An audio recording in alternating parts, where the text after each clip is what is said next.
और सिद्धारमैया का नाम सीएम पद के लिए फाइनल होने की खबर मिलते ही उनके समर्थकों ने, उनके सपोर्टर्स ने जश्न मनाना शुरू कर दिया। बेंगलुरु में सिद्धारमैया के घर के बाहर पटाखे फूट रहे हैं, मिठाइयां बंट रही हैं, सपोर्टर्स नारेबाजी कर रहे हैं। सिद्धारमैया के घर के बाहर क्या माहौल है, उसकी एक रिपोर्ट आपको दिखाते हैं। जश्न का ये माहौल है इस वक्त कर्नाटका के अगले मुख्यमंत्री सिद्धारमैया के घर। उनके तमाम समर्थक हैं सिद्धारमैया के, उनके घर बेंगलुरु के बाहर जो है वो इकट्ठा होना शुरू हो गए हैं। जश्न का माहौल है, मिठाइयां बांटी जा रही है और अब से थोड़ी देर पहले यहाँ पर आतिशबाजी भी, पटाखे भी जलाए गए। तमाम जो समर्थक हैं वो बेहद खुश हैं। अब सिद्धारमैया मुख्यमंत्री बनेंगे। आप लोग काफी खुश हैं? मैं देखो पूरा बाइक पे घूमता रहता हूँ कांग्रेस का ध्वजा लेके, और कांग्रेस के सत्ता आने के लिए कर्नाटक से सिरसैल 700-1400 किलोमीटर चल लेते गया था, क्योंकि अपनी सत्ता कर्नाटक में आने के लिए। आप लोग बताइए, क्या अभी सिद्धारमैया अगले मुख्यमंत्री बन गए हैं? आज गरीबों की जीत है। गरीबों के क्या 2013 से 18 तक क्या सरकार दिए थे, हर समाज के लिए अच्छा काम किए थे सिद्धरामैया ने, हर घर को चावल दिए थे। आज गरीबों के लिए जीत हो गई है सिद्धरामैया ने, और कल प्रमाण वचन लेकर मुख्यमंत्री बनेंगे। चलिए देखिए, गरीबों की जीत है। जो समर्थक हैं सिद्धारमैया के घर पे, वो यहाँ पर जश्न जो है वो मना रहे हैं और उनके जो समर्थक हैं वो बेहद खुश हैं, क्योंकि काफ़ी दुविधा कल रही। पूरा दिन का जिस तरह का घटनाक्रम रहा, लेकिन देर रात जो है वो इस बात को लेकर के संकेत साफ हो गए कि सिद्धारमैया कर्नाटक के अगले मुख्यमंत्री होंगे। आज शाम को 7 बजे विधायक दल की बैठक होगी, जिसमें वो विधायक दल के नेता चुने जाएंगे और आज ही गवर्नर के पास तमाम समर्थकों के, तमाम एमएलएस के समर्थन वाली चिट्ठी भेज दी जाएगी और 20 तारीख को सिद्धारमैया 12:30 बजे कर्नाटक के अगले मुख्यमंत्री के रूप में शपथ लेंगे। तो कर्नाटक के सीएम पद की जंग जीतने वाले सिद्धारमैया राजनीति के पुराने खिलाड़ी हैं। डीके शिवकुमार जैसे कर्मठ और जुझारू नेता को नाराज कर सिद्धारमैया को सीएम बनाने का फैसला क्यों लिया गया? कांग्रेस हाईकमान को सिद्धारमैया ने ऐसा क्या कह दिया कि उन्हें मुख्यमंत्री बना दिया गया? इस पर एक रिपोर्ट देखिए।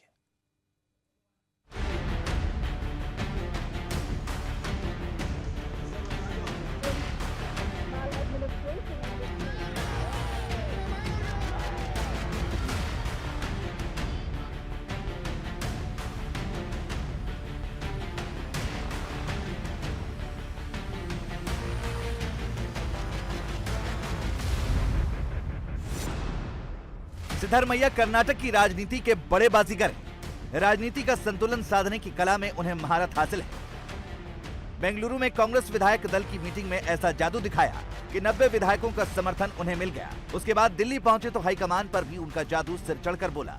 राहुल और प्रियंका से लेकर सोनिया गांधी और खड़गे तक को सिद्धारमैया ने समझा दिया कि 2024 में वो कांग्रेस की किस्मत बदल सकते हैं। 2024 में कांग्रेस की किस्मत पलटने का क्या फॉर्मूला सिद्धारमैया के पास है? 2024 में राहुल को पीएम बनाने का सिद्ध फॉर्मूला क्या है? कर्नाटक में चुनावी बाजी जीतने के बाद कांग्रेस 2024 में मोदी को हराने का सपना देखने लगी है। सिद्धारमैया इस सपने के नए शिल्पकार हैं, जो मोदी को हराकर राहुल को पीएम बनाने का ख्वाब दिखा रहे हैं। इसके लिए उन्होंने एक फॉर्मूला कांग्रेस हाईकमान को समझाया है।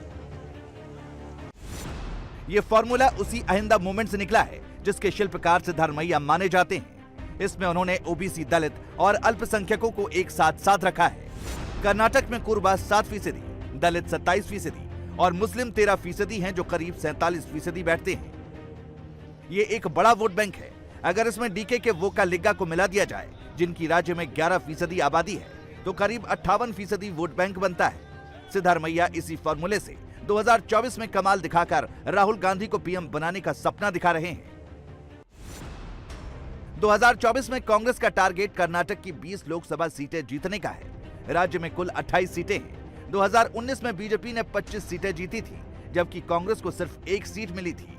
डीके शिवकुमार के भाई सुरेश कांग्रेस के इकलौते सांसद हैं। फिलहाल सिद्धारमैया हाईकमान को यह समझाने में सफल दिखाई दे रहे हैं कि वो इस टारगेट को हिट कर सकते हैं। इसके अलावा बीजेपी विरोधी दलों को भी जोड़ सकते हैं, क्योंकि सिद्धारमैया ने अपनी राजनीति का सफर कांग्रेस विरोध की राजनीति से शुरू किया था।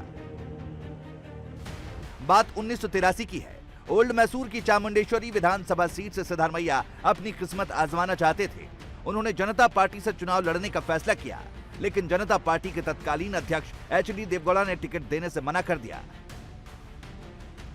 कांग्रेस के धुर विरोधी चौधरी चरण सिंह ने सिद्धारमैया का समर्थन किया और वो अपना पहला चुनाव भारतीय लोकदल के समर्थन से निर्दलीय जीत गए। चुनाव जीतते ही उन्होंने कर्नाटक में पहली गैर कांग्रेसी सरकार को अपना समर्थन दे दिया, जो रामकृष्ण हेगड़े की अगुवाई में बनी थी। इसके बाद सिद्धारमैया ने देवगौड़ा और हेगड़े दोनों को साध लिया और 2 साल बाद जनता पार्टी के टिकट पर 1985 के मध्यावधि चुनाव में फिर जीत दर्ज की।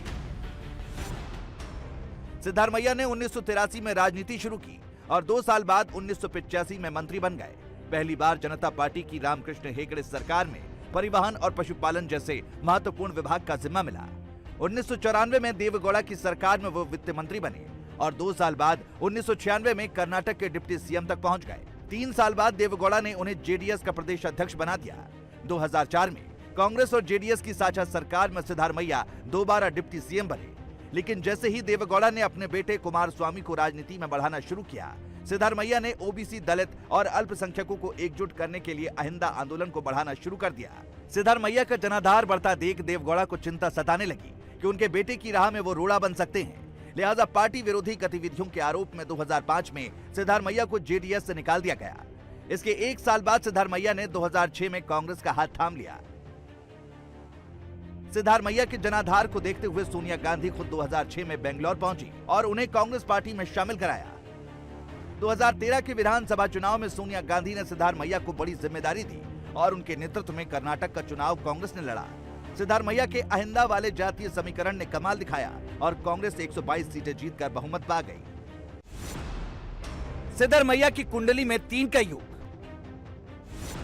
2013 वाली जंग 2023 में फिर।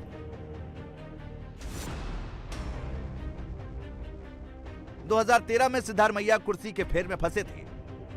122 सीटें जीतने के बाद कांग्रेस के 2 चेहरे सीएम पद के दावेदार थे। एक तरफ बड़े दलित नेता मल्लिकार्जुन खड़गे तो दूसरी तरफ ओबीसी नेता सिद्धारमैया। कुछ ऐसा ही पेंच इस बार फंसा है। तब सिद्धारमैया ने खड़गे को चित करके बाजी मारी थी। सोनिया गांधी का आशीर्वाद उन्हें मिला था। कर्नाटक में अहिंदा के अलावा सिद्धारमैया ने अपनी सरकार में कुछ ऐसी योजनाएं चलाई जिससे गरीब तबकों में उनकी पकड़ मजबूत होती गई। ऐसी ही योजनाओं में गरीब अन्न भाग्य योजना भी शामिल है, जो गरीबों में बहुत पॉपुलर हुई थी। इसके तहत गरीबों को 7 किलो चावल मुफ्त दिया जाता था। गरीब तबके के छात्रों के लिए क्षीर भाग्य योजना उन्होंने लॉन्च की थी, जिसमें छात्रों को 150 ग्राम दूध दिया जाता था। गरीबों के लिए सस्ती इंदिरा कैंटीन शुरू की थी। इसके अलावा महिला और नवजात मृत्यु दर से निपटने के लिए भी उन्होंने गरीब कल्याणकारी योजनाएं शुरू की थी, जिससे कांग्रेस का जनाधार बढ़ा। महिलाओं के लिए ग्रेजुएट होने तक मुफ्त शिक्षा, कॉलेज स्टूडेंट के लिए लैपटॉप, गर्भवती कर्मचारियों को 16 महीने तक पौष्टिक आहार जैसी योजनाओं ने सिद्धारमैया का कद बढ़ाने में मदद की और उन्हें जननेता के तौर पर स्थापित किया। सिद्धारमैया 8 बार विधायक रह चुके हैं। इस बार चामराजनगर जिले की वरुणा सीट से 46,000 वोटों से जीते हैं। ओल्ड मैसूरू रीजन समेत ओबीसी और दलित मुस्लिम बाहुल्य सीटों पर उनकी अच्छी पकड़ है। 13 बार बतौर वित्त मंत्री कर्नाटक का बजट पेश कर चुके हैं। 1 बार सीएम, 2 बार डिप्टी सीएम रह चुके हैं। कांग्रेस में आने से पहले वो खुद को लोहियावादी कहते रहे हैं। अगर सिद्धारमैया की निजी जिंदगी की बातें करें तो कई विरोधाभास भी दिखाई पड़ते हैं। एक बार उन्होंने खुद को नास्तिक तक कह दिया था, लेकिन बाद में पलट गए और कहने लगे कि वो आध्यात्मिक व्यक्ति है और बचपन में कई बार मंदिरों में जाया करते थे।